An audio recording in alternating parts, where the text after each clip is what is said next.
Good evening. Oh, let's try it again. Good evening. Good evening. Thank you. Anyway, welcome to Poetry and Punch 1995 by Haraka Writers. I'm very pleased to bring to you tonight a variety of thoughts and poems from our writers.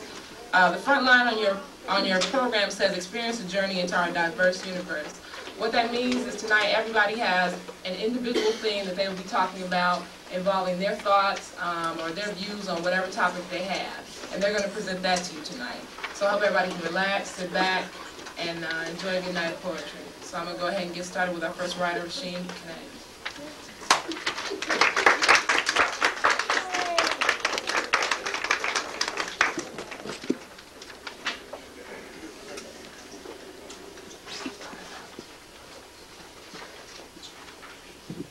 Coming to you from my world of life, letting you know that the only passive world is death. And my first poem is called Sitting for the Light. Necessary change is always late, it seems. The cool blue sounds of passivity becomes addictive to the senses of our souls. Knowing things must change, because change brings some pain, we often sit in a safe and comfortable lap of conservation. Look where that lap lies, on the legs of death for us. Passive but optimistic is out of style. The word conservation is vulgar when used by us. What the hell are we conserving? Right now we are using guns and drugs as tools of survival at our own expense. Meanwhile, the tunnel is getting longer and the end light further away, and further away, and further away. Our energy is being used fighting those running with us. What about the man building the tunnel? The man moving our end light further away, and further away, and further away. My next poem is called The Last Day in the Life. He just woke up, ready to begin his day. School never meant much to him. Many who went to his school are still standing on the same streets. Others have died on these streets. One boy he watched scream in pain and fear, soaked in blood, as the paramedics shoved him through the ambulance doors, the doors to gone forever. He doesn't remember the boy's face, only the boy's image, acting as a ghost of his own future. Sometimes he turned on the TV. He once saw Tiz and Mike on the news, sweat pouring from their brown hands locked in silver shackles, as the news camera shook frantically, trying to catch the mood on their bowed brown heads. He doesn't remember Tiz and Mike. Again, the image stays with him. There's been stories of those from around the way who have made it out, but they haven't been back, nor have they been on TV, so he doesn't think of it at all. He just got out of bed, ready to begin his day, boarding the orange line headed for downtown, going shopping for what others distressed can buy. Proud because he has space on a crowded train, doesn't smile, hasn't since he was a kid. When he reaches his stop, no one remembers his face, only his image. He is hard and hardly there. His space is filled by fog. He walks the crowded streets downtown. No one looks at him, but he has a clear path. Again, he feels pride. This is his respect. He comes home like any other day, but today he is shocked. By some kid, for some reason, he is shocked. He is soaked in the pain, the fear, the blood. The paramedics shoved him through the doors to gone forever. His memory fades for some as fast as the St. Ides poured on his grave. For others, it lasts as long as the memory tag on the bar wall. He is gone, his face forgotten, but another kid with another life remembers his image. This next poem, is for you brothers and sisters in college. I asked if you listen closely. It's called Closed Inside of the Book. I see you, brother, sister, behind the textbook, hiding from you. The fight went far enough to put you behind that book. It's over for you. living from test to test until your hiding place becomes a desk. Calling the unemployed brother behind the TV lost, you no more reachable behind your book or desk. We are also proud of you, lawyer, doctor, engineer, money often the source of our pride, though the camel still tries to pierce the needle's eye. You can't hide from yourself. You lie awake at night fighting the thoughts of our struggle like a disease. Disease to you, making you look beyond the book, making you see our struggle, making you ask questions like, what is the meaning of our life? Knowing that it must be more than some rocks that men found pretty enough to place value on.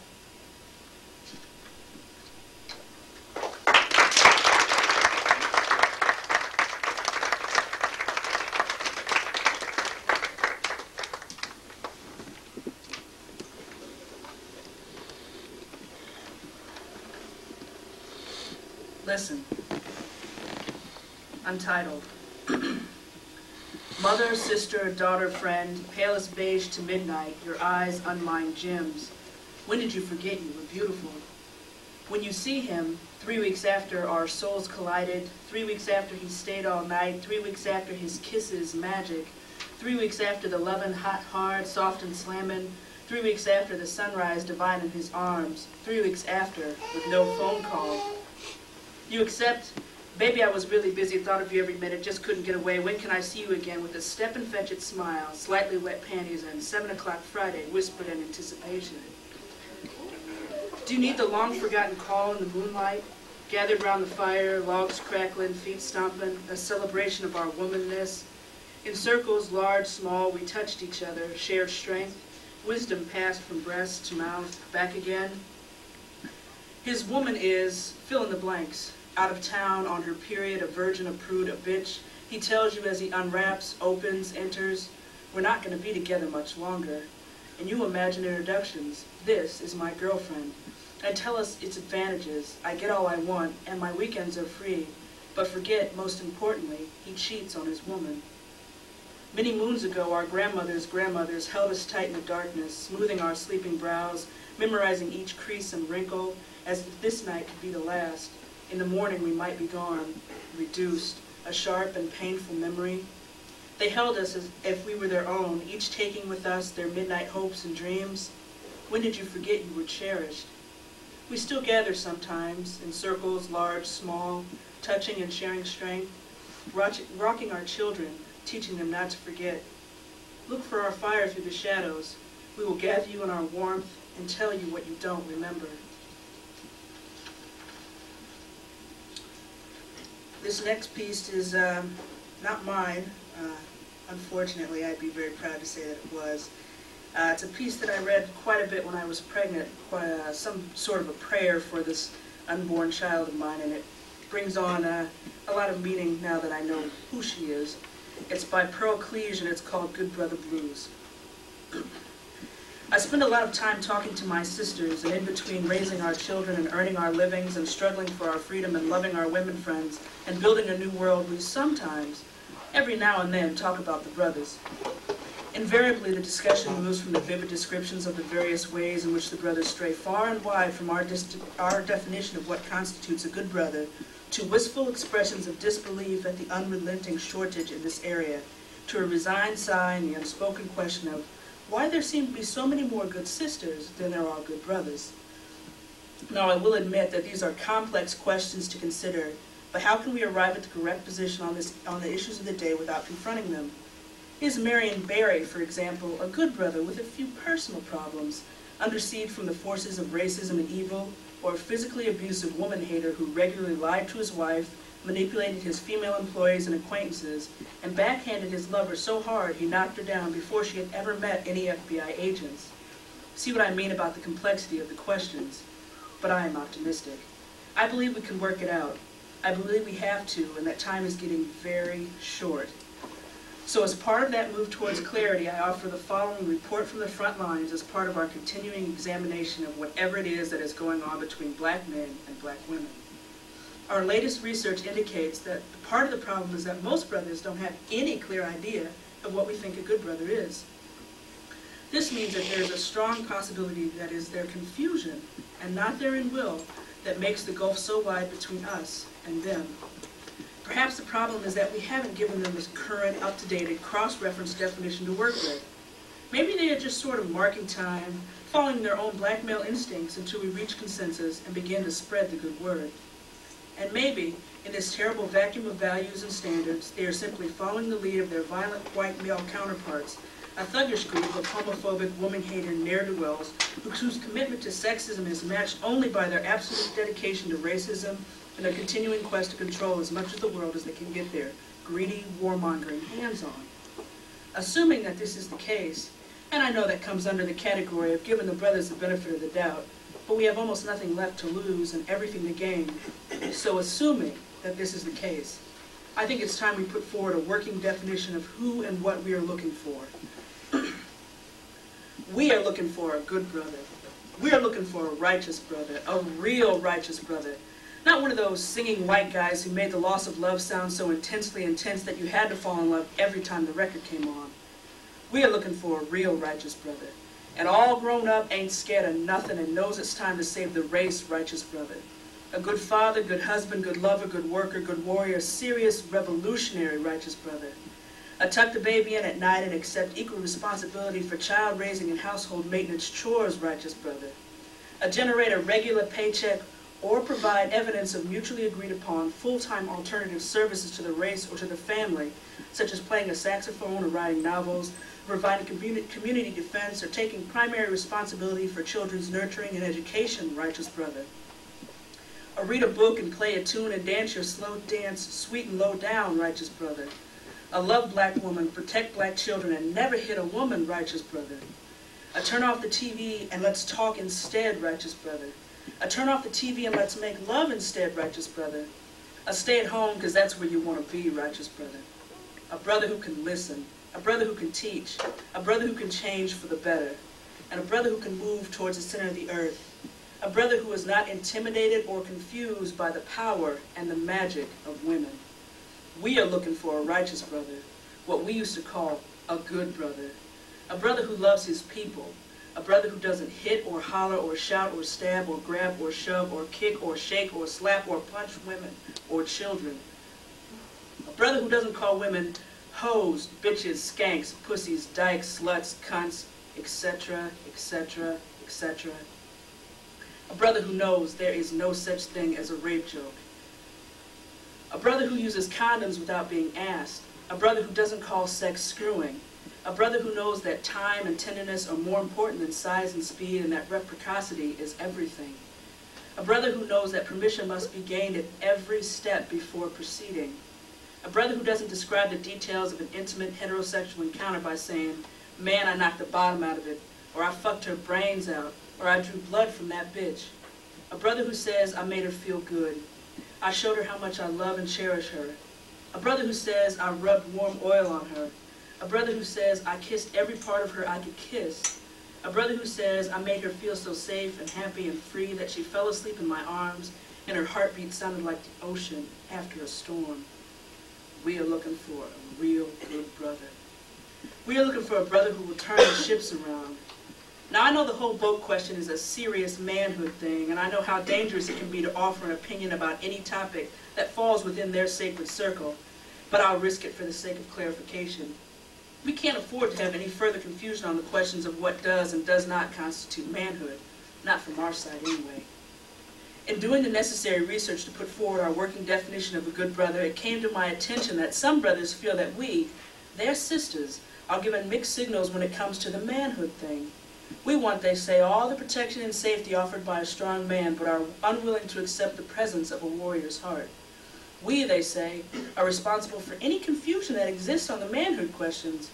We're the ones, they say, that counsel caution instead of courage, diplomacy instead of defense. They say that when the ships pulled up to the shores of Africa and the slavers came ashore to look for us, we were the ones who held them back, the ones who told them that it might be dangerous to go down to the water's edge. We were the ones, they say, who encouraged them to stay at home, telling them how worried we would be if they went down there with the other warriors to turn the ships around, assuring that if they just sat here by the fire with us, the white folks would probably change their minds and go away all by themselves. They say that's the reason why they didn't turn the ships around, because they thought we didn't want them to. Assuming that this is a correct presentation of historical fact, and I am unconvinced, it is clearly one of the greatest examples of miscommunication in all of human history, and one we should avoid repeating at all costs. So let it be known, we are looking for a brother who will turn the ships around. A brother who will go into the crack house and turn the ships around. A brother who will go into places where it is open season on our children and turn the ships around. A brother who will hear the screams of sisters being beaten to death by the men who say they love them and turn the ships around. A brother who will hear the whimper of our babies born with AIDS and turn the ships around. A brother who will see the people sleeping on the streets and turn the ships around. A brother who will remember how freedom feels and turn the ships around. A brother who will gather with the warriors and march down to the edge of the sea and turn the ships around. Turn the ships around. Turn the ships around. And this time, turn the ships around. Amen.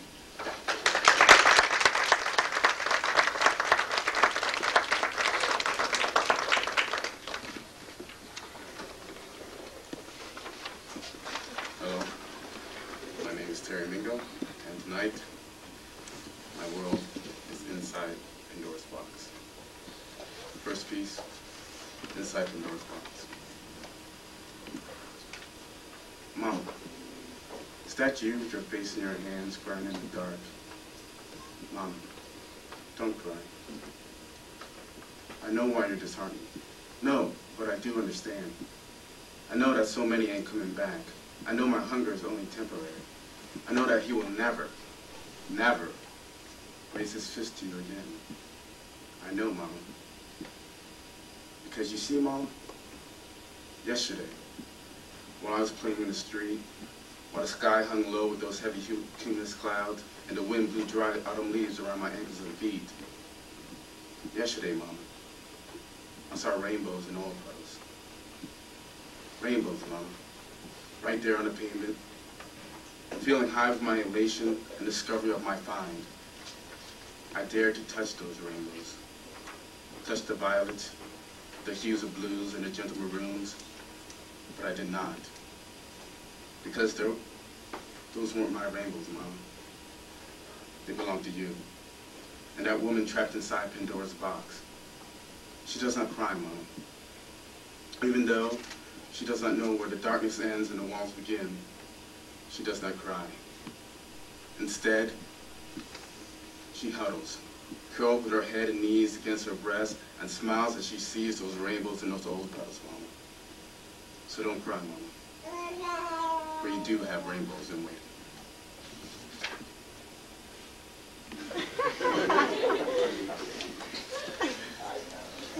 Okay. My next piece is a touch of honesty. It seems as if I've been fucked between those cum-stained sheets of society and that bed of complacent discontent. By a man, woman, or is it an animal that finds joy in my mental, physical, sexual exploitation? That finds joy in my pain and ridicule in my strength. And you ask, who sucks the marrow from the corpse of a rotting fly? Yes, I may have drank from your chalice, filled with the poisons and lies, in order that you may seduce me, abuse me, but break me. No, that shall never be. For you see, I have glimpsed within Pandora's box, tasted the elixir of truth that repels your poison, and now my back is held taut and straight, while yours is bent, due to your schemes and crooked ways. And now I ask, why do you suck the marrow from the corpse of a rotting fly?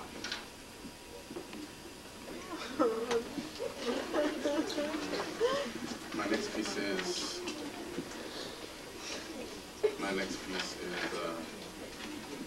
No Shadow Can Hide.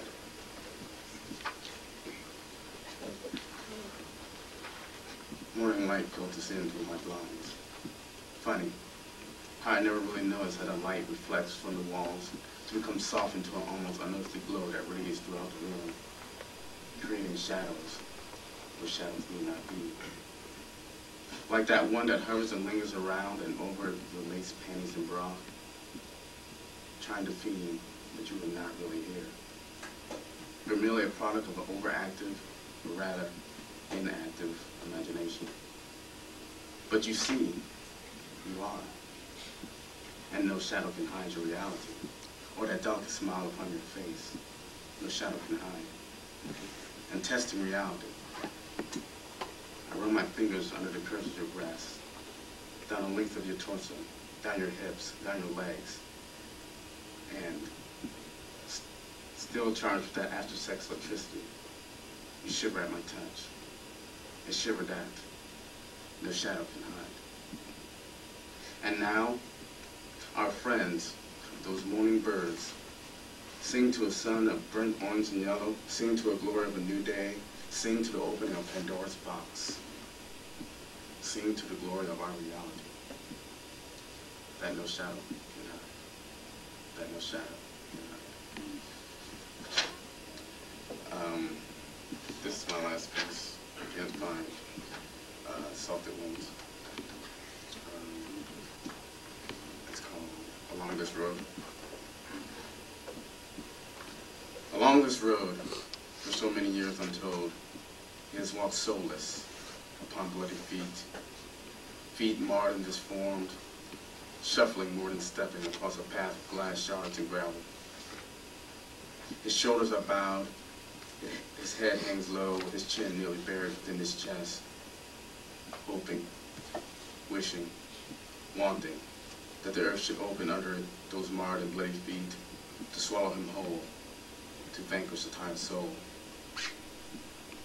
Without a fleeting whisper, without the most delicate of sounds, to be gone, forever.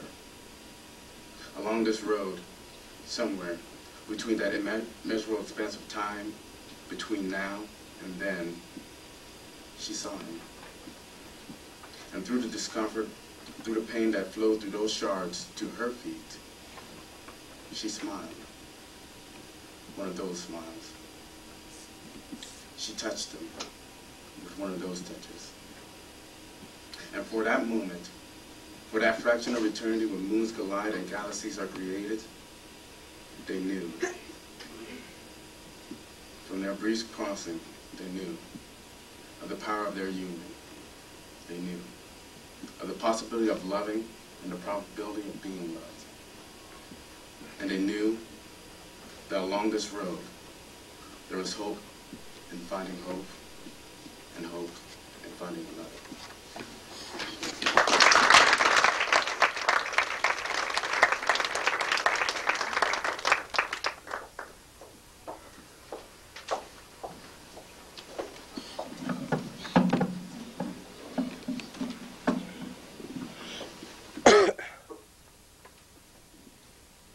Today I'm coming from a raped, slave, forbidden, passive, but only woven into a strong woman's view. My first piece is by Dwayne Jackson, and it's entitled Broken Unity. Our unity was broken in such a barbaric way, chained side by side and shipped away, packed like sardines deep down below. No room to turn, nowhere to go. Separated us from our family, home, and land. Tell me, how did they expect a black man to stand? A shocking blow that has been felt to this present day. Now, we must re-guide our people in a more positive way. The second piece is entitled, What's Real and What's Not. As you see with your mind and not your eyes, I realize you can perceive the real reality. We are no longer living to be in the midst of someone's shadow. We are no longer living to be incoherent of what's going on around us. In this soulful world of jealousy, cowards, and inferiority, it scares me. But since I wasn't asked to be brought into this chaotic society, I'll deal with it in its rare form. As long as I view people for who they are and not what they want to be, I'll survive. Because I'm not living in a fantasy, but only reality. My next piece is entitled, Keep Pushing Forward. If you don't, who will? In this world, we have happiness and we have sorrow. Only we can choose what dominates. It always seems when things are going so well, something occurs to always knock us back. We all must push forward during trying times. Back when, in this lifetime, we never had it easy. Now, tomorrow, and in our near future, we all will experience something in common. It's not something we never heard of. It's definitely something our ancestors and all of us experienced before, and that is struggle. Struggle is what we made ourselves overcome. Achievement is struggle's friend. In order to achieve, we have to struggle to get where we're headed. If you ever get the feeling of giving up, take 2 pills. One is called time, and the other one is patience. With this medicine, our soul, our mind, and body come at ease, because it brings us self-esteem and self-assurance that no one can knock you back, that no other human being or objects can change your path of going back being dependent or attached to your slave master, or back to saying, yes, sir, I'll get that for you, sir. I'll pick that cotton, sir. I'll clean, sir. I will. Instead, say I would do for self. I will grow my own cotton. I will clean my own house that I just have built from the ground. There's no excuse of letting another shoot you down like a bird when you can fly higher and faster in order to say you're free, happy, and pleased. Thank you.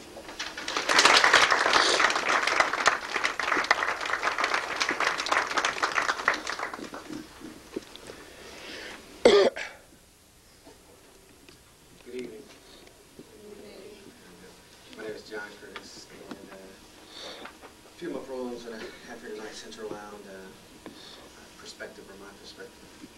First one is entitled Steamy and Foggy. Steamy and foggy. One lens was steamy and the other lens was foggy. Both had excellent views of the action, yet 2 different interpretations. Foggy saw right and Steamy saw left. The temperature was not hot or cold, just a little above 98.6 degrees. Not hot or cold, just steamy and foggy. Both had different views, each fighting for the right to control the atmosphere. As Foggy surrounded Steamy, trying to calm down and decrease the visibility so that peace would come. But Steamy would not allow the peace to be created by Foggy, for peace would be right.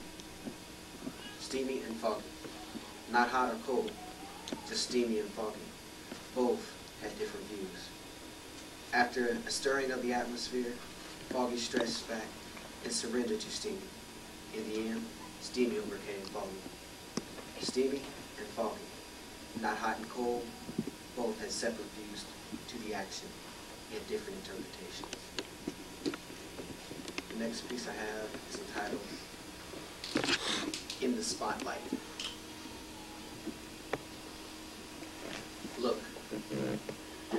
Look into the center ring.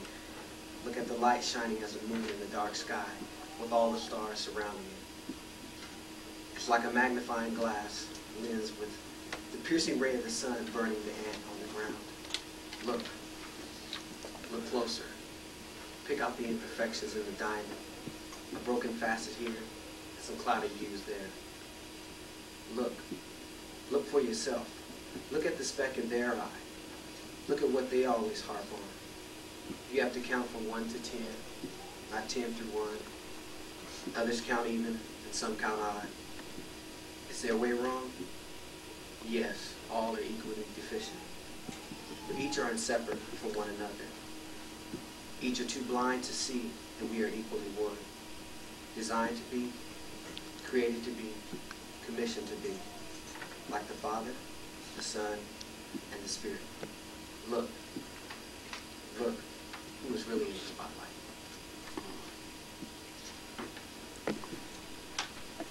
The next piece is entitled, I Think Not. You are so beautiful, I think, as we talk. You have no idea what is on my mind. I want to tell you how much I am attracted to you. I want to tell you why I like to gaze into your soft eyes. As we continue to talk, I think. I check you out from head to toe, slowly to allow my eyes to see every detail. You have a good personality, and you are very sincere. You are very caring and understanding. You trust me with some of your innermost secrets, yet I don't want to betray your trust. As we continue to talk, I think. I can't let my feelings for you interrupt our relationship. You are a fantasy waiting for an imagination. You are a dream waiting for a red mind. As we continue to talk, I think. I try to build a bridge around my emotions so that you won't notice the feelings I have for you. I want to embrace you. I want to hold you in my arms. I want to kiss you and fulfill this desire within. But I know you would shun that. As we continue to talk, I think. How can I be content with where I am with you now? I see your lips move as you talk. Your words flow so eloquently from your rounded lips. Yet I am not listening to you at all, because my mind is listening to thoughts of you. As we continue to talk, I think. I don't want to go, but I sense you searching for words to close this encounter. I want to freeze this moment in time. As we continue to talk, I stop thinking and start listening. For I listen to remember the sound of your sweet voice as we bid one another goodbye. You say goodbye, I think not.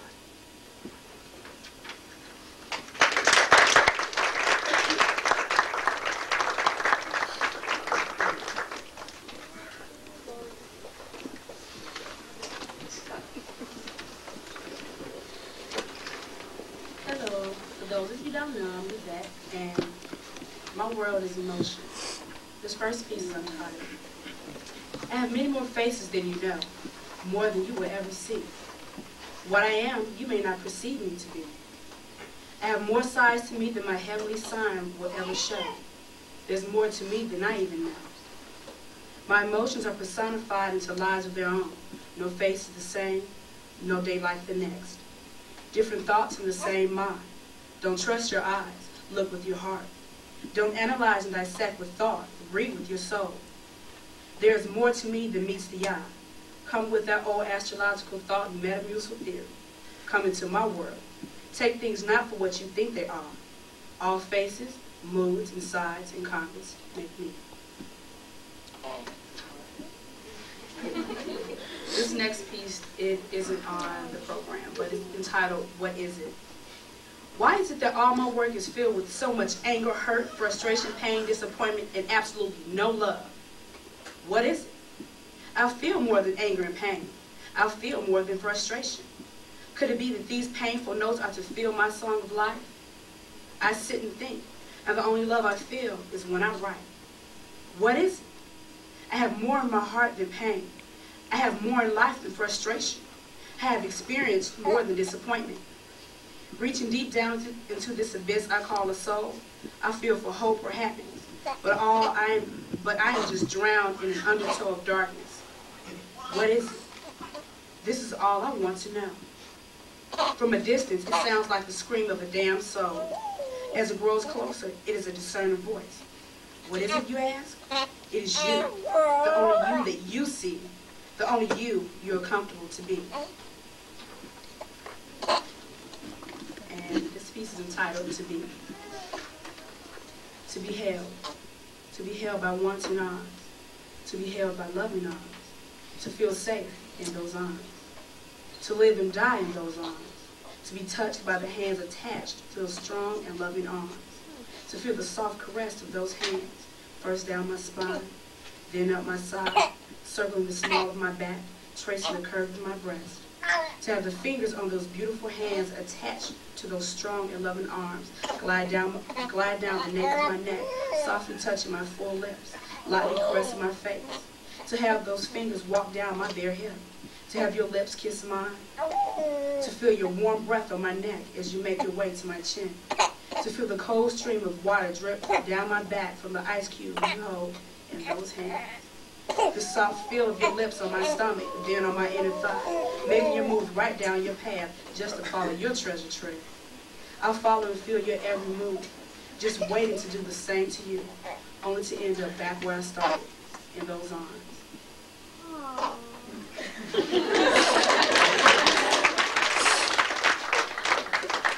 And this next piece It's a drastic change from the first. It's entitled The Misled Man's Anthem. You have nobody's shoulder to lean on but your own. Coming up in a generation living the trife life. Indulging in sex, drugs, money, and hip-hop. My crew ain't got my back, so fuck the world as my mentor. Me against the world, and the world won't win. Going through the same shit again and again. Watching my back with every move that I make. Feeling niggas' shadiness in every handshake. No one to trust in this world but myself. Not asking for anything, I'm gonna do for death. If it means taking out you, and you, believe me, I'm walking over you, snapping necks and cracking backs, whatever it takes to make my pockets fat. Crime don't pay. Well, it paid me. How do you think we ended up at this university? Snatching us beer back to buck naked from my land, just so we can learn to live like the man? Well, fuck the man and my people too. I'm just here to do the purest form of evil. Evil, nigga, I thought you knew. Taking out the powers that wanna be. Eliminating fools before they eliminate me. Every nigga has a dark side that sounds a little or a lot like me. I speak the misled man's anthem. Let yourself go. And as weak-minded as can be, you'll be saying the same shit, same as me.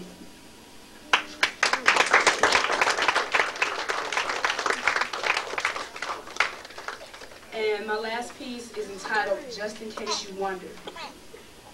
Let's go to a place that I've never been before. Let's venture into the unknown and find a place we both can explore. Take my hand in yours and see what we can find along the way. Have you ever questioned my love for you? It's deeper than the depths of the sea, just in case you wonder. Have you felt the need to be held by me? My arms will open like the gates of heaven, just in case you wonder. Have you ever been told how handsome you are? How your presence is enough to make the strongest crumble and the weakest stand tall? Have I told you how my heart jumps at the thought of you? Well, you are, it is, and it does. Just in case you wonder. Have I told you how my skin longs to feel your rich chips and soft caress? How my soul sings a joyous hymn when you are near and cries when you are missed? I'm letting you know, just in case you wonder. Have you thought of my wandering eyes on another? Don't question. They have landed on a few just for them to pale in comparison to you. Just in case you wonder. Have you heard the change in my bullwhip of a tongue to soft petals falling on your ears? It was all for you and because of you, just in case you wonder. I have just explored my love with you, just in case you wonder. Just in case I wonder, such a foolish notion you have. Every time I look into those soulful brown eyes, I venture to the unexplored regions of your soul. Every question is answered, every doubt laid to rest, every loving thought read and collected, just in case you wonder.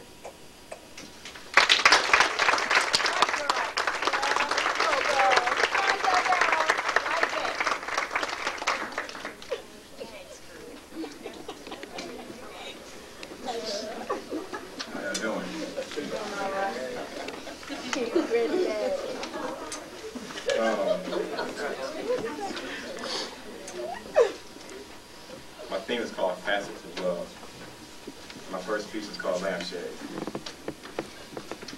To my left shines a blue light, gratefully shining in sad overcast and making it hard to see the pain I shall write.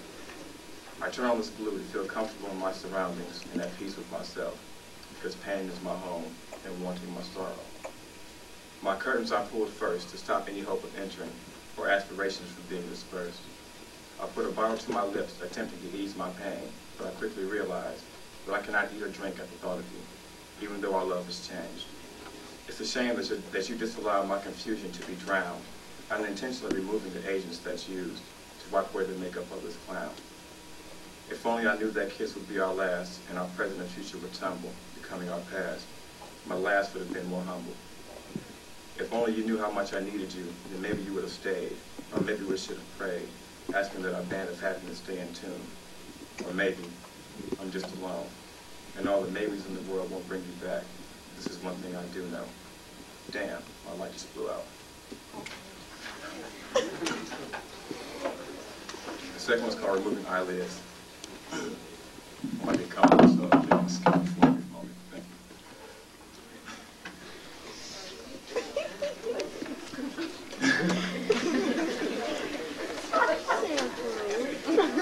Okay. tri-colored couch with worn armrests, she asked him how to make him love her. Then, with a disgusted look, he turned to her and paused before speaking. He then said, "Whom you decide to see." Detecting the ignorance in her facial expression, he stood up and modeled for her. "Did you see what I'm wearing?" he asked. "Yes," she replied. "Do you see how my house looks? Do you see my musical taste?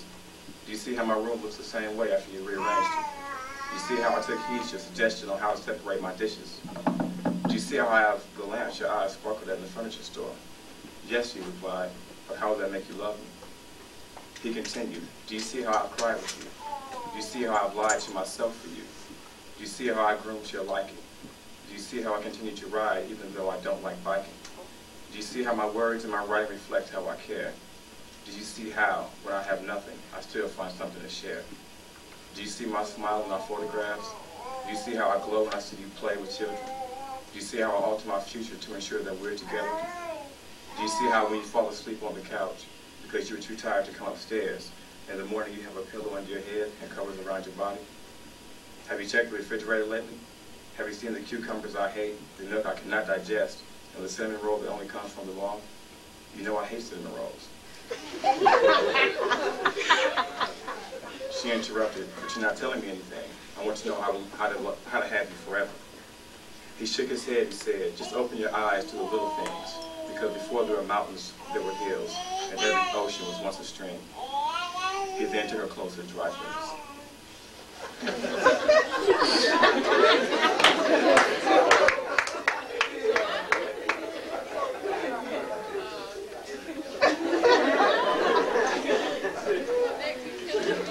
Third one is called Just Stifling.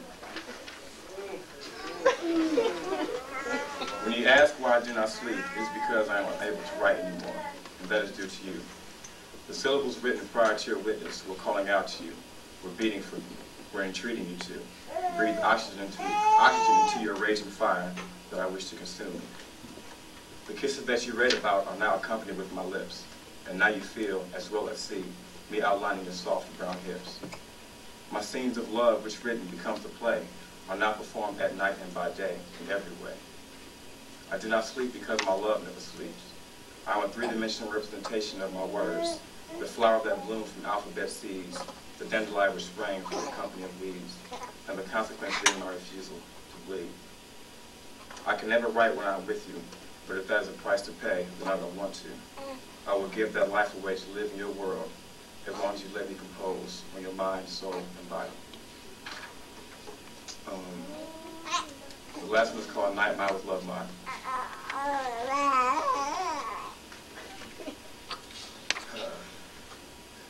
Loud laughter and 2 drinks sitting on the table is what it be.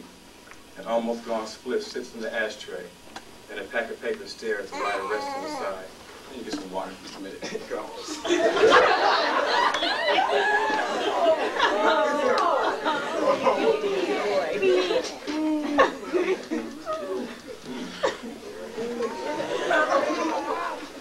Okay, we'll try this again.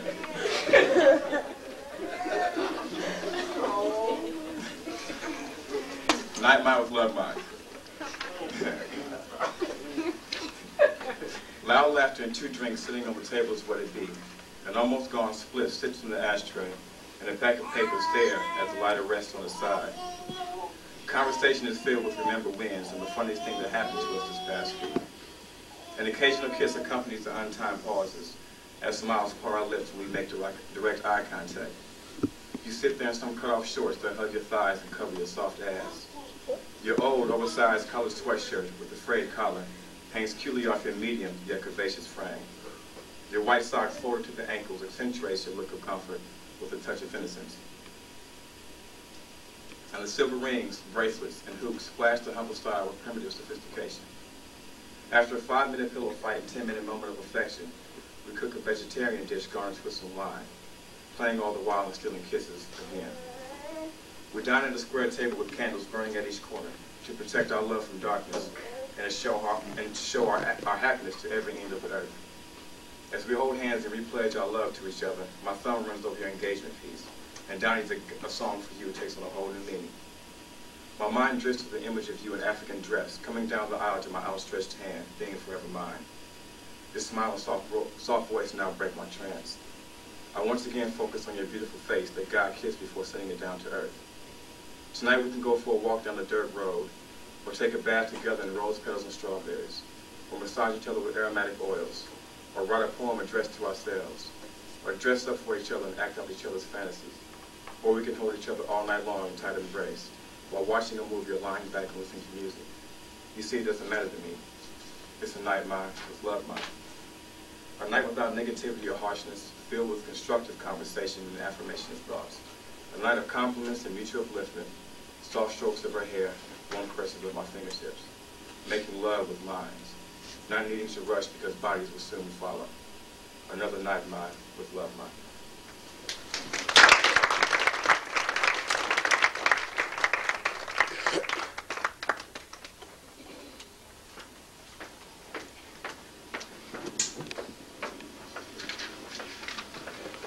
I guess, well, my theme is sisterhood tonight.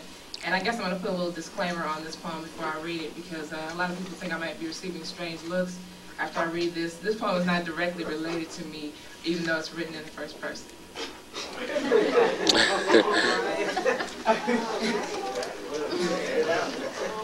I am glad your door receives me. I beat on your door because everyone else's is not as familiar. My knuckles fit in the grooves because I have knocked before. My hands know the texture of the coarse white wood because I have traced the edges with my fingers the day before and the night after.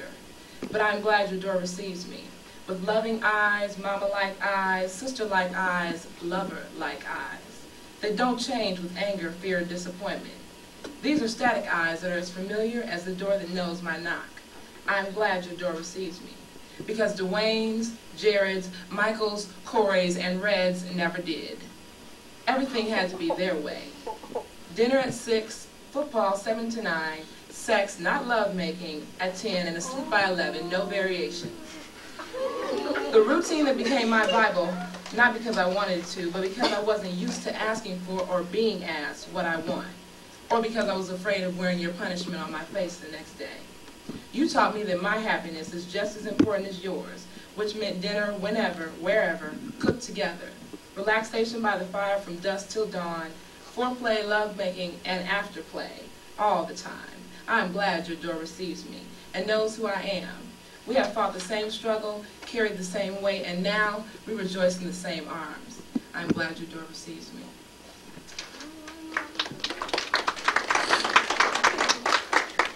My second piece is entitled, Am I My Brother's Keeper? We are gathered here today, arm in arm, side by side, till death do us part. Can't let you go, my pledge from the start. We are forever as one. Let our vows be our guide, and use God as our lifeline. Trust you to love only me. Trust your vision when I cannot see. Lean on you when I am weak. Learn my knowledge through what you seek. To join these two, after the ceremony, we will be joined, like the sky and the seas, without heavenly clouds that float in the sky, releasing their rain when the sea is dry. Its life only half lived, and without you, incomplete is God's gift. For richer or for poorer, for sickness and in health, I will keep you today, tomorrow, and forever. Endure your pain in stormy weather. Even if we shall part, let it only be physical, because my love flows in intervals that don't cease in this life. I will keep you, my brother, for as long as the sun sets, until we have completed our journey. I will never let you rest in my heart. I am my brother's keeper.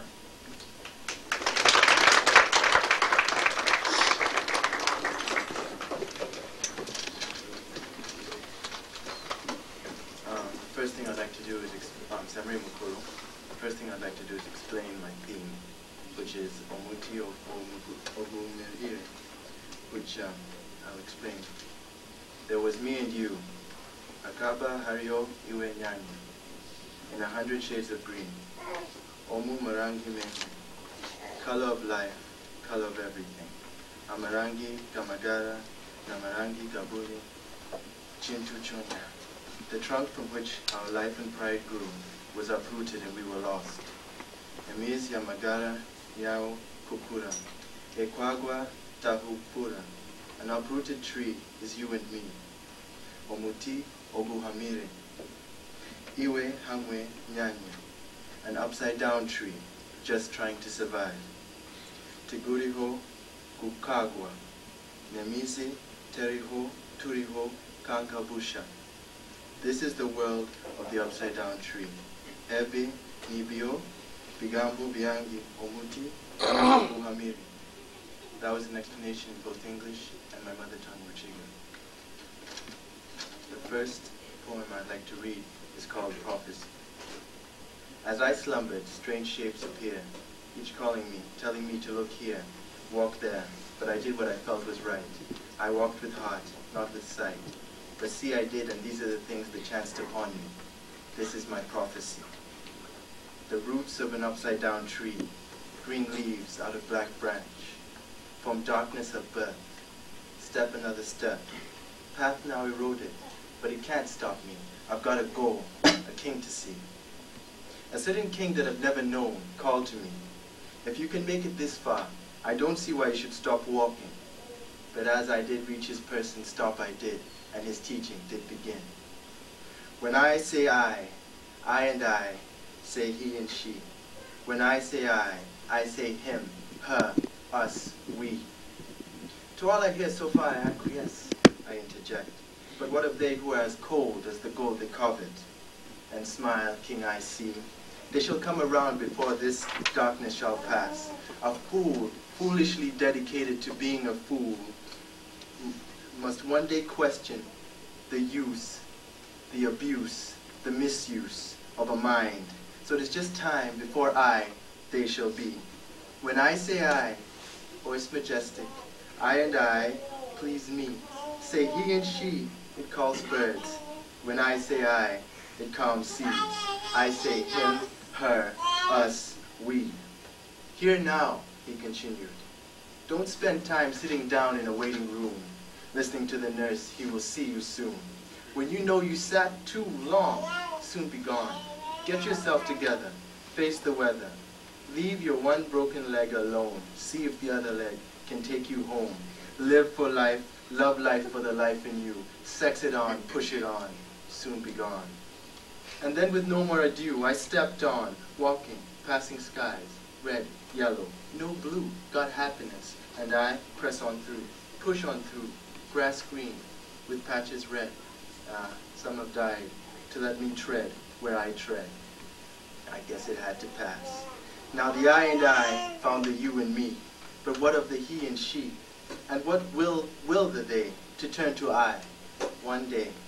Just march on, answer shall come along the way. Up ahead, a man, black man, shouting at white. Take my socks, they're worn right through, he says. Take my shirt, that sweat-soaked vest too. Take it all, it was put on by you. Take it off, at least I'll be a true naked fool. Up ahead, two Indians, one kiss ground, while the other point at white man and cry, give it back. And here, hold this. It is the piss you make me drink. Here, have your hat and all. Take your money, just leave me alone. Let me be, celebrate in fervor at how I would put your civilization on a pyre. A fire, a fire, a fire. Burn you before too long. So burn with these, this little cloth cover manhood, squeeze balls, squeeze me. Take it all from me and burn with it all on my pyre. Now black man, see what Indian do. Such joy. He knows what to do, what to say. Ha, now you feel fire. Not so good I know, because that fire is my home. It is where you put me for too long, and now you shall stay. Not like I, released for pick and use, and then always with the bonfire's heat scalding me. A reminder that I shall be put back, always put back. Now in time you shall repent and ask God to forgive you. But I don't care. That is between you and he. This is now me and you. How? How could I be so wrong, think we could get along, and now feel pain for making me think that way? This is the day. Now I step another step into darkness. Hear one last voice call out to all brothers. It is I, and I, and I say. It is the end, but it is not peace I see. So much time fussing and fighting. Never did see the earth collapse, land fill. Never did feel disease spread. Never sought cure, just who to blame. Well, who do you blame? for the end.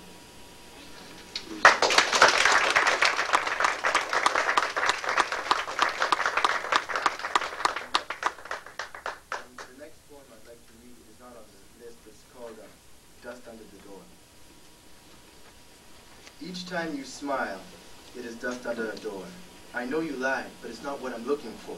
Yes, I search violently for the truth in your heart, though all I find are the fossils of that love long gone. Much as I hunger to find righteous and pious in you, I see a love for riches. I see a soul corrupted by fools. Though I see potential for good, I watch evil hungrily devour. What little was left of you, my little devil's pawn, what little was left of good will soon be gone. Each time you cry and play rebel games, call yourself hippie, denounce those who would enslave. Each time you tell the people the truth that you fear, about eradication of that infernal lying pest, about change for the best. Each time I just swept the dust under the door, I am here for knowledge, lies I did not come for.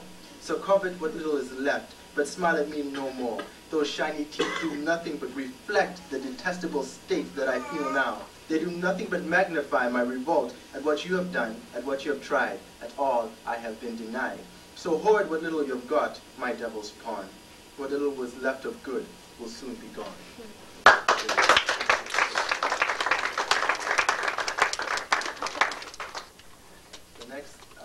The last poem I would like to read is entitled Here I Be.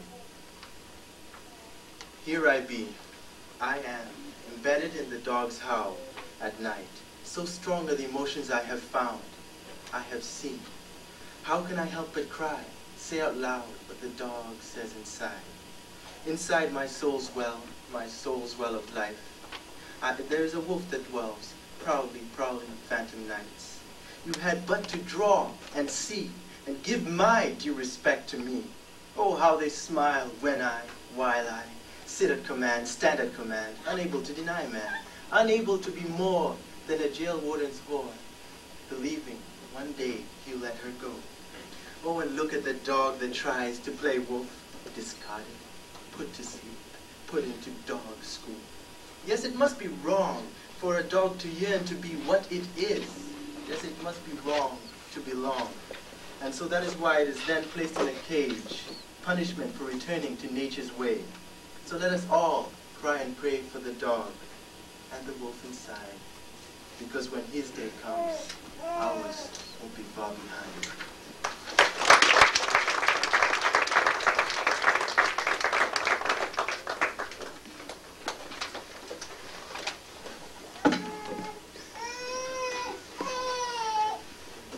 Hi, my name's Holly, and my theme tonight is fragments. And just to explain a little, I think the fragments come to the surface having moved to 6 different countries throughout my life, and that explains some of the illusions that I refer to in the poems. And the first one's called Fragments. I see fragments of emotion crossing my field of vision, like those dark spots in your eyes, gliding by, indistinguishable, aimless. They are pieces chiseled from pictures of smiling faces, past loves, torn from the corner of a map whose corner reminds you of that day when you couldn't stop searching. It was cold out too, really cold. They are the drops of rain that fall from clouds formed by a sea of tears you once cried for someone, somewhere, for some reason that seemed important at the time. They are pieces of words ripped from the lips of a hesitant partner, not sure whether his words will be his after he lets them drip from his lips into those tears, up to those clouds to fall like acid upon her pink cheeks. There are memories that hang in corridors, that scream for recognition, that refuse to leave. They are the soft caresses of a distant lover whose warmth is brief and fleeting, whose scent is like that of rain on a cold afternoon somewhere. They are like the interruption felt by silence, and yet they cry. They cry in your ear, and they make your cheeks flush pink, and they ask you to listen and bleed and pulse and feel. They are the whispers of the voices heard beneath the saints on a warm day in November. My second poem is called Beneath the Saints in Augsburg. It's written different in a At quiet times I fly to you, a perch of complacent solitude, and hang on your lofty branch, watching the weird traveler ascend. In your arms I've set free from all that moves in and out of me. So I just watch the world below, from the solace of placid discourse, a weary wanderer myself. I am cradled, disjoint from all, and set free. My third poem is called The Nature of It All. In between the reeds whistle whispers of our journey, our hands pilgrimage over rocks. They got cut along the way. My fingers reach between my toes and pull a blade or two of yellow grass. The wind inches beneath its body and carries it into the horizon, and I take it all in. It's all part of the picture, the nature of it all, the hike through worlds that we can never fully keep hold of.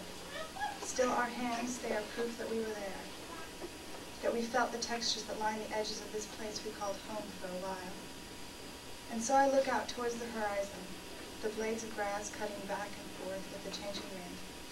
I look down at my hands, rough and experienced, and I listen as the wind between the reeds whispers softly in my ear. Okay, and the final poem I was going to read is The Mask. A mask for the occasion, a smile, talk of inflation, a giggle at your stations, I don't know your name. A show, big production, let's hold on, feel the suction, scared to see you, elevation, can't you see my pain? On the surface, conversation, what to wear, contemplation, you aren't cool, alienation, beneath it shot of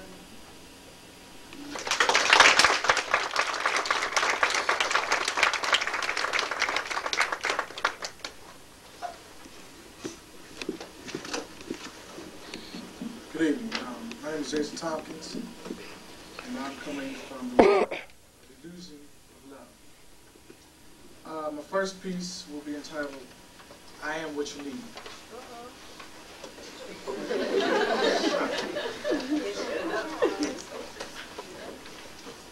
Through all your years of hardships, I was there to comfort you, console you, protect you, nurture you.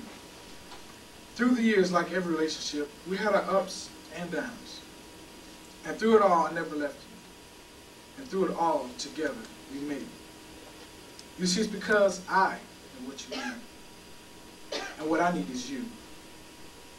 Now I watch you play the field, never quite knowing what you want, first publicly declaring your love for me, and claiming to lay down your life for me. And now here we are years later, and you act as though you don't even know me. But patiently I wait for you.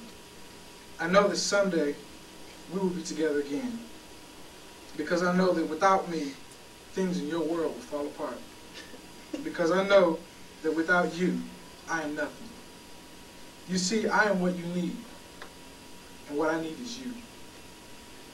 What more can I do to show what you mean to me? What more can I say to let you know that you're my destiny? What more can I reveal to show that with each passing day, my love is eternal and will never fade away? When will you realize you don't have to hurt anymore? I will soothe all your pain. I will wipe away all your tears. When will you realize I am what you need? Have you forgotten that my hands soothe your whipped and beaten body? Thoughts of me comfort your sunburned skin. My broad shoulders carried you to freedom. My mere presence inspired you to dream, motivated you to act, guided you to self-awareness, and made you hope and wish, and hope and wish for better things. Realize I am the one who lightened the load when it was heavy. Realize I am what you need. Understand that I am love. I am hope. I am reassurance. I am your black consciousness, and I am what you need. And what I need black people is you.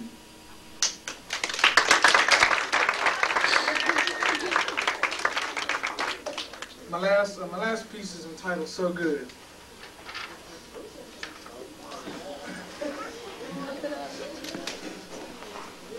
It feels so good. That soft, warm moistness surrounding your manhood. And and never has it entered into your mind the error of your ways. Your arrogance has blinded you from seeing the truth. The truth is, to all there is one event, and your conceit has tricked you into believing that there is also one interpretation, only yours. And you believe that what is so good to you is so good to her. Your vanity convinces you she deserves and wants and asks for everything she got. It feels so good to you, and your haughtiness prevents you from understanding that your version of love is a lie, an illusion of love that penetrates with every stroke right to the soul and destroys it.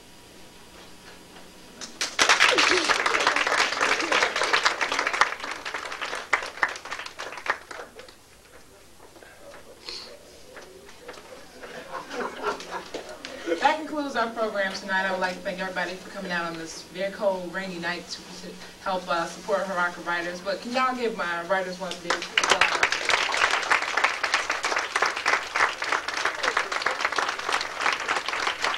There are refreshments upstairs. I would ask if you have any questions or comments to direct them to the port of your choice upstairs.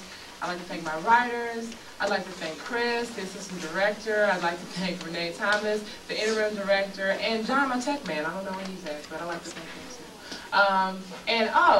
Anybody who has a program who has a silver star on it wins a 25th anniversary Black Cultural Center t-shirt.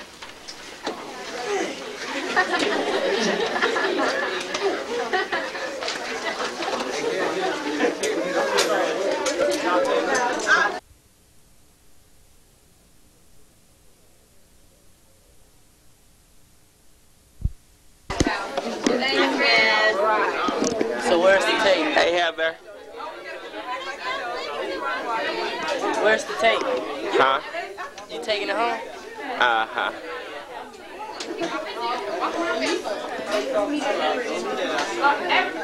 Everybody upstairs. Hey, Jackson.